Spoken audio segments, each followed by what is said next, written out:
Are you an SRE? A developer? A quality engineer who wants to tackle the challenge of improving reliability in your DevOps? You can enable your DevOps for reliability with Chaos Native. Create your free account at Chaos Native Litmus Cloud.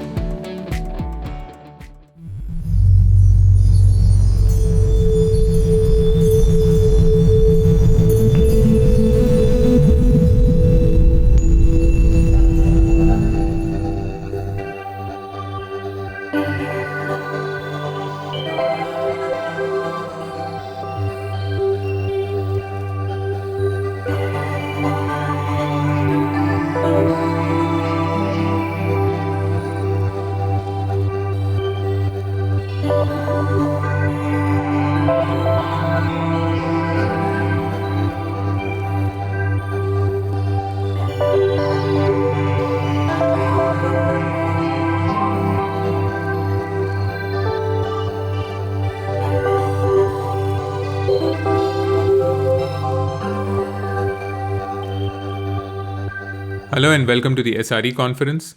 In my session, I'll be talking about improving observability when you're running your workloads on AWS. As part of this session, we will talk about the best practices that you can follow whenever your workloads are running on AWS by leveraging the native AWS services, and also touch upon some of the SRE practices like SLIs, SLOs, and SLAs, and what kind of best practices you can follow when you are setting up these KPIs and SLAs for your workloads. With that being said, let's have a look at the agenda that we will be following today. We'll start with the introduction, where we talk about observability, what are the key signals that you'll be looking out for whenever you're implementing observability or improving observability for your workloads. Then we'll see the different features which are available in AWS as part of Amazon CloudWatch and AWS X-Ray to understand the state and behavior of your application. Finally, we will touch upon the importance of SLIs, SLOs, and SLAs. And then we'll close off the session with summarizing whatever we have learned for the next 30 minutes. So let's start with the first part. What is observability? As we are trying to develop more and more applications in a distributed ecosystem, observability has suddenly become a very important aspect of all these applications. Especially when it comes to defining observability, there are many definitions that you would find in different websites and resources which are available. The way you can put observability in the most simplest form is it helps you understand what is happening in your system. As a counterpoint to that, you may ask, I have logs, or I have metrics, or I have tracing. I have implemented one of these three different aspects which are already there in my environment. Doesn't that give me observability? Look at observability as a correlation of all these different signals that you would implement if you are running applications in a distributed environment. Some of the questions that you would want to ask yourself is my system up or is it down? Is it fast or slow based on the experience of the end users? Any kind of KPIs and SLAs which I'm establishing, how would I know that I'm meeting them? These are some of the questions for which observability can help you answer. Especially when you are running your applications at scale and in the cloud, you cannot afford to be blind to all the different aspects of running applications in a distributed environment. You need to be able to answer a wide range of operational and business-related questions. You should also be able to spot problems which ideally before they would disrupt your operations, and it should also be able to respond quickly to any kind of issues that you would see arising from a customer. To achieve all this insight, you need your systems to be extremely observable. Now, obviously, there are many different ways of improving your system's observability. We will be focusing to begin with on the three primary signals, which are logs, metrics, and traces. Most of you would be implementing at least one of these in your system, or maybe all three of them if you have a very mature observability practice in your organization or in your project. There is also a white paper from CNCF which describes observability, and it's still a work in progress, but you can surely have a look at it on their GitHub repo, to know more about how the Cloud Native Foundation is thinking about observability and what kind of recommendations they are giving. Now, one question that you can ask is observability new for the software systems? I would say no, because the three signals that I spoke about in the previous slide, which is log, metric, and traces, logs have always been used for most of your debugging and for identifying the root cause of your issues. Take an example of anything that would go wrong in your application. Even before you were running them in cloud, there will always be a log which is sitting somewhere in your virtual box, which can be used for identifying what is the root cause of something that went wrong. Then you have metrics. The metrics have always been used whenever your applications have been running for a very long time, or maybe you're trying to understand the different infrastructure related issues which may happen. Let's say something went wrong, or the CPU is too high, the memory is too high. Or even during performance testing, you would notice that certain aspects of the application are not behaving the way it was intended to be. You would be relying on metrics. And finally, traces. Traces help you understand how a request is traversing from point A to point B, and what all different services it is impacting, even downstream, as that request is traversing. So, all in all, these signals together or individually have always been used by different software development teams during their development, testing, your operations, or even maintenance of the software systems. So observability is not something which is leveraging concepts which you are not aware of. Rather, it is correlating all these different signals which you have always been seeing about the application and giving you a consolidated picture of what is the state of your application. So let's go a little bit in depth into each of these. What are logs? The way I look at it, the logs can be split into 4 different categories: application logs, system logs, audit logs, and infrastructure logs. You would see the same segregation from the CNCF paper as well. The application logs are the normal logs that you would see as part of your Java application or your Python application. Any kind of log appending that you're doing, that becomes your application logs. What about system logs? These would be from your OSs. Let's say you are having some kind of AMI which you're running, and that AMI is having errors, and those would be the logs which you'll be capturing here. Audit logs is something like an example of what action has been done by what user, what was the entire trace of a specific business outcome which has been done by a user, or even CloudTrail. If you have implemented CloudTrail in AWS, that's again audit logging. And finally, infrastructure logs. Whenever you are building out your infrastructure, maybe by using the cloud native services, or even by using, let's say, Chef or Terraform or CloudFormation, any kind of logs that it would generate from there. Again, those are infrastructure logs. Once you have segregated these logs into 4 different categories, you can ideally look at the logging levels that you are having. And this applies predominantly on the application side, where you have the trace, debug, warn, info, and error. These are different log levels depending on the environment that you are using. You should keep changing these log levels. Try to have only the error logs at the production environment, and use the rest of the logging levels in the lower environments. Sometimes too much of logging can also result in performance issues because of all the file IO actions which are happening behind the scenes. One more point to be careful about is avoid printing sensitive information in the logs. Each business would define their own explanation of what is sensitive information, but you should have mechanisms in place in your project or in your organization which looks at any kind of data which is being printed into the logs and to determine if they are sensitive or not. Next point would be defining a consistent logging pattern. Quite often, it's very difficult to have a schema which you will follow for a long duration, especially when you are writing logs.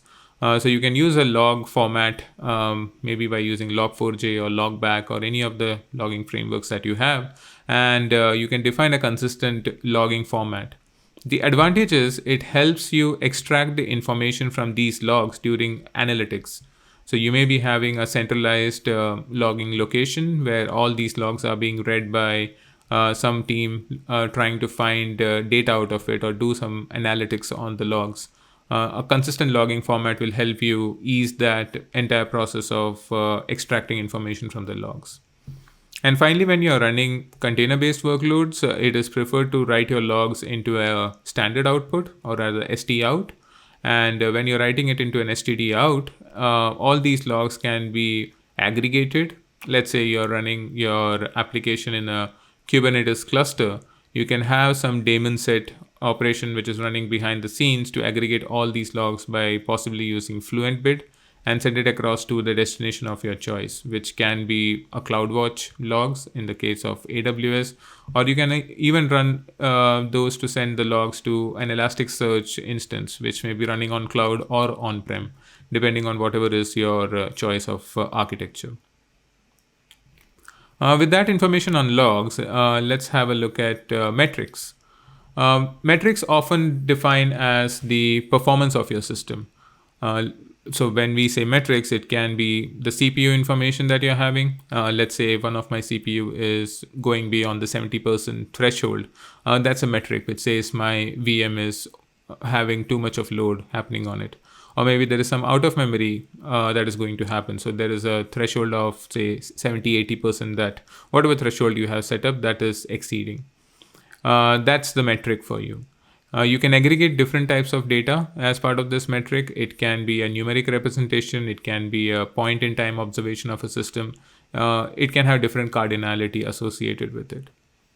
The metrics are essentially divided into two different types. One is real-time monitoring and alerting, and second is trend analysis and long-term planning. As it's self-explanatory, real-time monitoring and alerting will immediately tell you if something is wrong with your application. So that's where if you have the right set of alarms, you have the right set of notification and other bits in place, you would immediately know that a specific application is not showing the right metrics, or maybe having too many 404 errors or too many 500 errors. Those are again metrics. It gives you a count of what is happening with your application. The trend analysis over time, it helps you do the right sizing. For example, if you are running a new application and you know that the application is just getting started, so possibly you would use a lower configuration of a VM, let's say 2 virtual CPUs and 4 GB of RAM. Over time, as your application scales out, you would want to increase the CPU or maybe scale out. Those kind of long-term planning can again be done based on the trend of what these metrics are coming in and what is the observation from the historical data. So metrics help you guide the future of what needs to be done for your application, and also give a snapshot of what is currently happening with your application. The third signal that we have spoken about in the previous slide is tracing. So distributed tracing has become increasingly important when you are running your system in a distributed environment. For example, a request which is initiated by your end user or your customer from your point A to point B, by having the right tracing in place, it shows the effect across all the different downstream services which are there. Quite often when you're running a microservices architecture, it's not always one microservice, it's a collection. So you would have 3 or 4 microservices interacting with each other behind the scenes. So if you're going from microservice A to D, the tracing will help you show the information of what is happening when the request is going from A to B, B to C, and C to D. So it gives you information of all the lag or the latency that you are having at different levels of your application, and that way it gives you a holistic picture of a request or a journey of a request. Okay, moving on. Now that we have established what observability means and what are the different signals that we will be talking about in observability, we will discuss about the ways by which you can understand the state and behavior of the application. For this purpose, I will be focusing on 2 main services in AWS. There are different observability services which are available both in the open source as well as in AWS. For this particular presentation, I'll be focusing on Amazon CloudWatch and AWS X-Ray. Amazon CloudWatch will take care of your metrics and your logs, and AWS X-Ray provides you the tracing capability. So let's consider a use case. Let's say that I want to monitor a microservices architecture, and this microservices architecture consists of different distributed parts which needs to be monitored. Obviously, for the logging aspects, you can make use of Amazon CloudWatch, and it can also be used for collecting the metrics, setting up the alarms, and reacting to certain changes which are happening in your AWS environment. And also, with many different microservices working together, you want to know what is the chain of invocation for these microservices. And that's where the idea of X-Ray comes in, which uses the correlation IDs, which are unique identifiers attached to all the requests and messages related to a specific event chain. So let's take an example. The same way, service A, B, C, if I'm trying to do a get operation on service A, behind the scenes, it may be fetching the data from service B and C and consolidating it and giving it back to me. That's where X-Ray will help relate all these different invocations by using the correlation ID, and you can get a consolidated view of how your application is behaving with the different inter-service communication and also the overall response when it is being provided back to the user.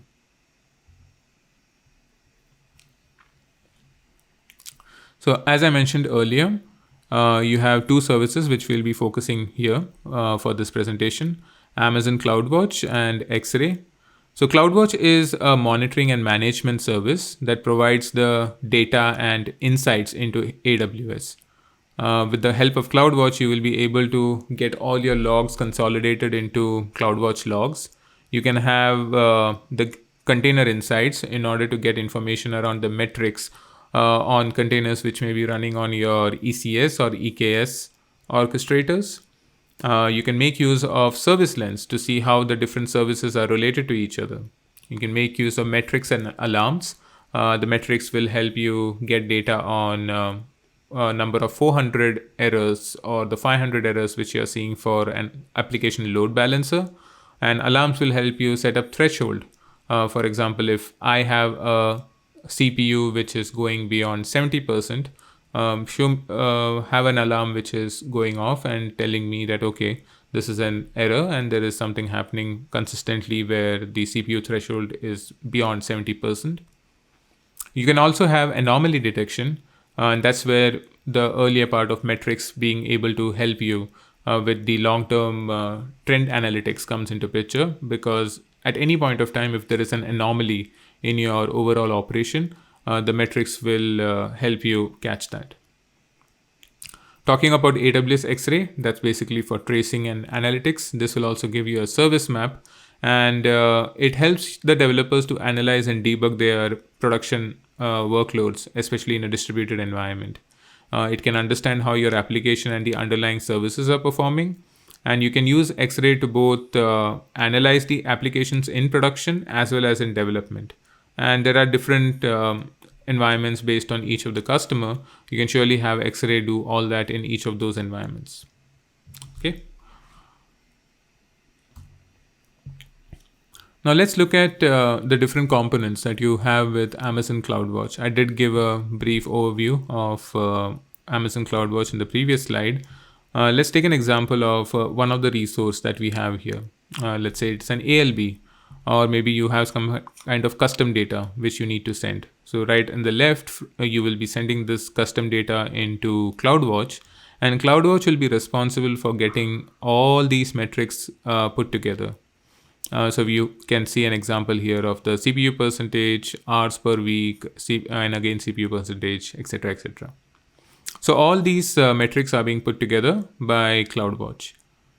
At any point of time, if a metric is exceeding or going beyond a specific threshold that you would have set, you can have a CloudWatch alarm go off, And that alarm can integrate with a SNS email notification, which will inform your team that there is something wrong in your application. You need to possibly go and have a look at that. If it's not a notification, you can also have auto scaling being invoked.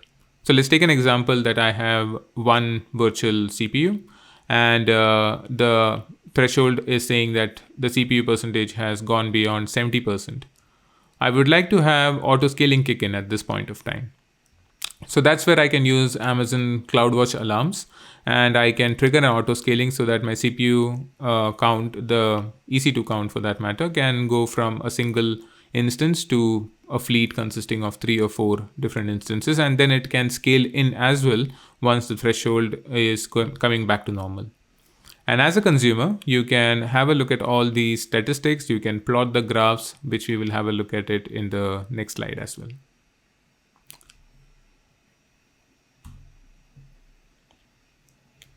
Now let's look at log insights. I did mention that the logs are getting pushed to CloudWatch logs. And once the logs are available in CloudWatch logs, you can execute this query. And this is a query which is being executed on CloudWatch logs itself, which helps you parse certain parts of that particular log format and filter all the logs which are having a logging type of error. And this is really helpful when you have all these logs getting consolidated as part of your log groups within Amazon CloudWatch. And after that, you can see in this particular screenshot how you can show the distribution of the log events over time. Even the custom log events can be seen here.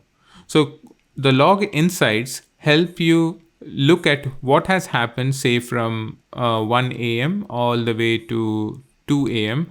and it will be able to consolidate all that information, show you the distribution of the events which have happened, and you can also find specific events which you would have otherwise missed when the logs are being manually looked at. So that's the advantage of having the log insights. The sample query here, it fetches the timestamp and it fetches the message fields and it orders the timestamp in the descending order. So with the logs in place, let's talk about the metrics. We did see in the earlier example that the metrics are being exposed for different AWS services. Now these metrics are being grouped by namespace and then by the various dimensions which are associated with that. For example, here in this screenshot, you can see that all the custom namespaces like the container insights, the Prometheus related stuff, or the ECS container insights, all these are custom metrics which have been added into the custom namespaces. And then you have the AWS related namespace like API gateway, application load balancers, DynamoDB and EBS. These are the default namespaces from different AWS services which can be used in your account. So this way, the metrics section will help you find all the related metrics which are for a specific service or for the custom events which are being consolidated by your team. Next, we have the graphed metrics. It's very related to the metrics that you saw in the earlier slide. It helps you basically run statistics on your metrics, which can be average, minimum, maximum, sum, etc.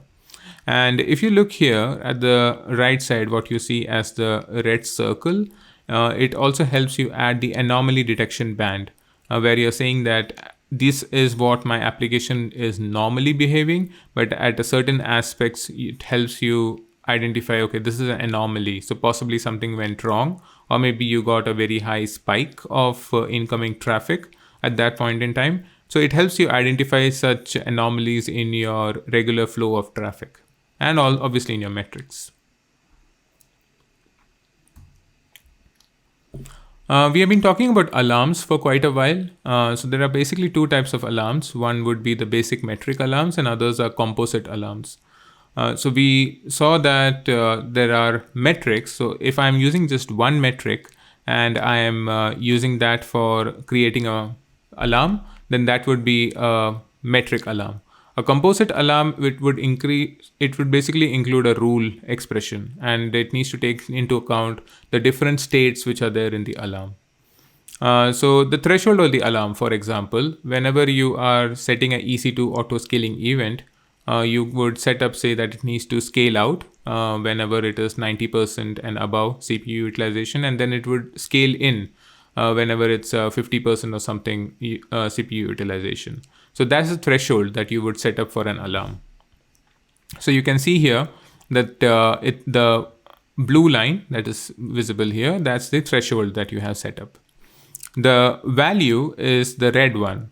So the statistic that you are measuring, that would determine whether your alarm is enabled or it is okay or it is an in alarm.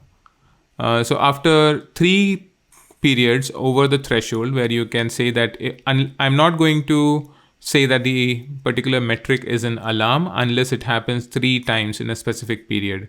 So that's what you're seeing here, where the value has become 3 times more than the threshold. So that's where the alarm will go up. Or you can put a specific statistic which says that the moment the value goes up, consider the alarm to be in action. So depending on your business case, depending on the use case, you can pick and choose whether you want to have the value to be above the threshold for consecutive period or just one period. And that's how the alarms can be put to work together with the metrics that you're collecting to give you this experience of either sending out a SNS notification or maybe even doing automated remediation. Or finally, you can also have the auto scaling, which is kind of like an automated remediation.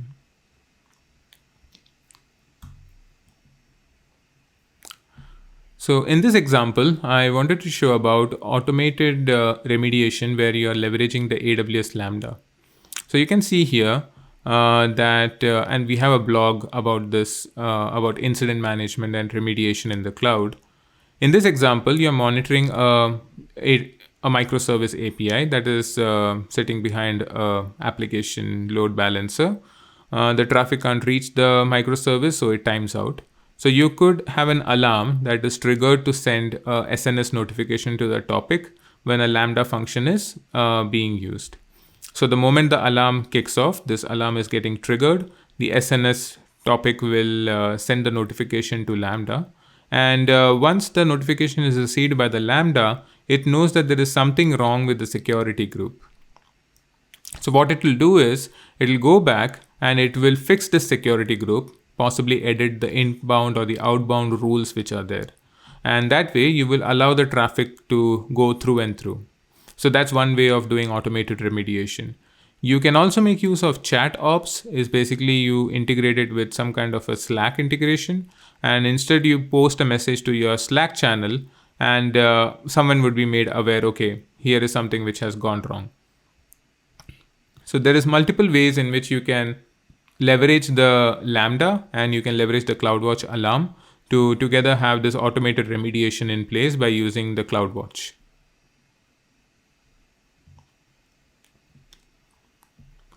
If you have a look at the EKS workshop, which is published by AWS, you will see that there is a specific chapter which talks about service mesh integration and how you can use the container insights. This image is from the container insights, which you can set up. So as you can see here on the left panel, there is a section called container insights. And here you can select whichever is your EKS cluster, which is native Kubernetes, AWS managed Kubernetes cluster. And here you can have different views on CPU utilization, memory utilization, network, number of nodes, disk, and cluster failures. This is the advantage of having container insights, which gives you a one-shot view of different clusters which are there. It also gives you a view of different services and resources if you're using ECS. So that way you have all the metrics which are needed for your container workloads together in CloudWatch. Now, CloudWatch can't just be used for container workloads. You can also use it for EC2s. That would be just your normal virtual VM. You'll have to export all the logs which are getting generated in there by using a CloudWatch agent, but you can have all those logs come into CloudWatch logs and you can do the exact same operations that we have been talking about in the earlier slides, even by using EC2.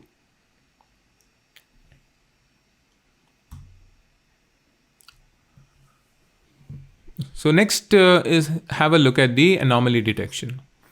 So when you enable anomaly detection for a particular metrics, it applies the statistical and the machine learning models, which are the algorithms which are already in place. So you can see from the graph that this grayed out area is what is the anomaly detection band around the different metrics which have been set up. And in this particular anomaly detection band, we are saying that anomaly detection between M1 and M2. So this indicates that the anomaly detection has been enabled for the metric with a 1D, one-dimensional M1, and with a standard deviation of 2 as a default. So by default it will be 1, and the moment it goes to a standard deviation of 2, you would have an anomaly being detected in here. So when you're viewing a graph of a metric data, overlay the expected values on top of the graph. So I know that this is where my normal execution of the graph is, and the moment you see these red areas is where some anomaly has been detected. So that's generally a pattern which can be used for your long-term trend analytics, or it can even be used for your long-term planning, saying what is the usage that's going to happen for each of your services, and also what percentage of those will be used. So depending on whichever metric you're using, in this case it is CPU utilization, you can determine the band around which it will be operating, and it helps you detect any anomalies which will come up in your operation.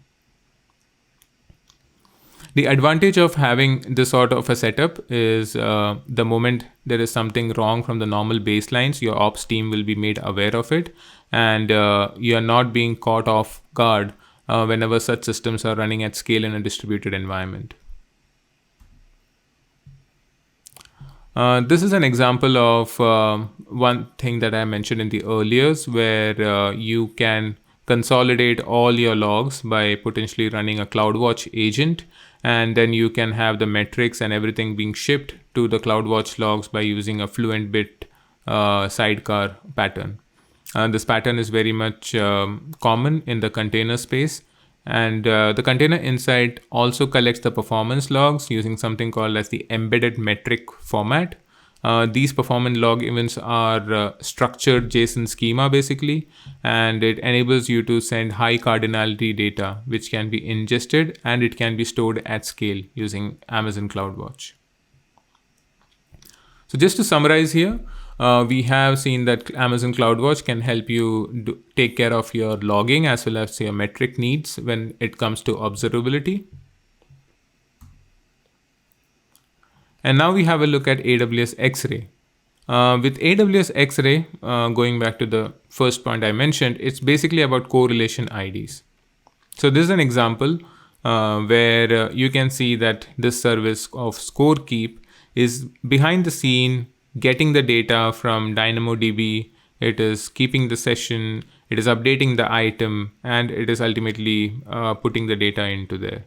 So this breakdown, what you're seeing, the step-by-step breakdown, and also the time which it takes for each of the stage, that's what X-Ray gives you. The trace ID, which is the correlation ID, it's added to the HTTP request for specific headers, and it has the name called X Amazon Trace ID. And ultimately, you can have this integrated with Amazon API Gateway or AWS Application Load Balancer, and likewise. So in this section, we have a service map, and X-Ray uses all the data that you have in your application to generate this service map. What you're seeing here is anything which is green is what is up and running, and here what is red, so there is something wrong with this particular service. So this sort of a consolidated view for a client, let's say a user is invoking something, it helps you determine how your service is operating, and also gives you a one-shot view of how different services are integrated, especially in a large distributed system. So that covers all the topics around Amazon CloudWatch and AWS X-Ray. So we touched upon different aspects of metrics, how you can have the graphs put together, how you can use the logging aspects of Amazon CloudWatch for consolidating all your logging, and ultimately use the X-Ray for the tracing bit as well.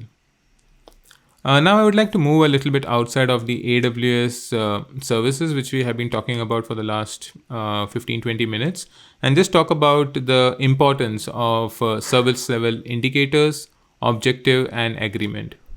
Quite often, whenever you are defining your SRE practice, it's quite important to have these three definitions well sorted out. So what is a service level indicator? The service level indicator is basically a number. It's a quantitative measure of some aspect of the service which is being provided to you. So if I have a service, say a REST API, which I am giving, and I'm saying that it's going to be up 99% or something like that, then I know that this is the measure that I'm going to meet, and that's the SLA part of it. That's the measure which I have to meet in whenever the service is running for a long duration. And that's the reliability part of it. And every time you are trying to set up SLAs, SLO, or SLI, make sure these are incorporated in your SRE practice, because ultimately not meeting a particular SLA or meeting an SLA determines the success or failure of a service. And most often the SLAs are easily recognized with a financial penalty or some kind of rebate which is associated with them. Some of the guidance which you can follow, especially when you are setting up the SRE practice and for the product development, these are things which you would obviously find in different resources online. Do have a look at Google's SRE book, which talks about what are the best practices and how you can have the SRE practice implemented in your organization. Also have a look at AWS provided resiliency and well-architected framework, which talks about all the 5 pillars that you would need to accomplish if you want to ensure that your architecture is well architected for the high availability, resiliency, operational excellence, security, and likewise. So the first thing is you must not use each and every metric in any tracking or the monitoring system that you're having. It's always a concern when sometimes you want to capture everything that your system is coming in. That is not really good in the long term, because you would not be differentiating as to what it is that you want to know about the system and what is it that you don't want to know about the system. The second is have as few SLOs as possible, and get an agreement from all the stakeholders. For clarity, these should be measured, and the conditions under which these SLOs are valid, even that has to be clarified with the stakeholders. And finally, make sure that you have an error budget, which provides the objective metric that determines how unreliable a service is allowed to be. So let's take an example. If you are saying that your service is going to be available 99.9% availability, that's approximately 4.5 hours of downtime in a year. Now, are you ready to have that kind of a setup, and are you ready to have that kind of an SLA for your application?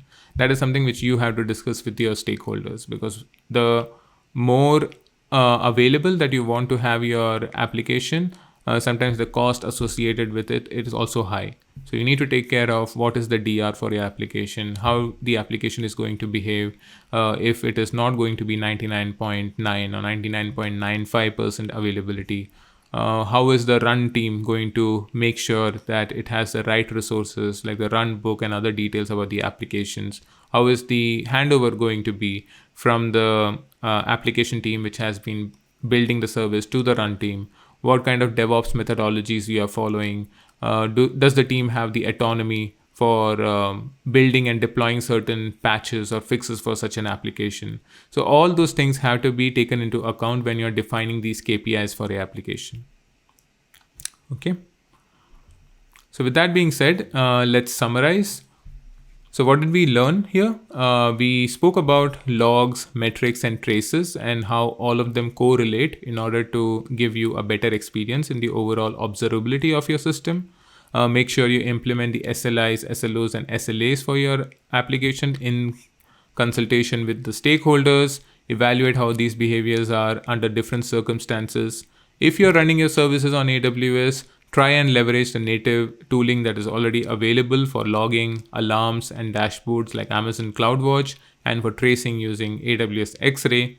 And for a more deeper dive into what is being offered as part of observability from AWS, hop over to observability.workshop.aws and you can get a hands-on experience of all the features which are there. It's approximately 3 to 4 hours long lab. It's a self-learn kind of a lab. You can run this in AWS environment with all the different templates which are already available. So with that being said, thank you so much for your time and hope you have a good day.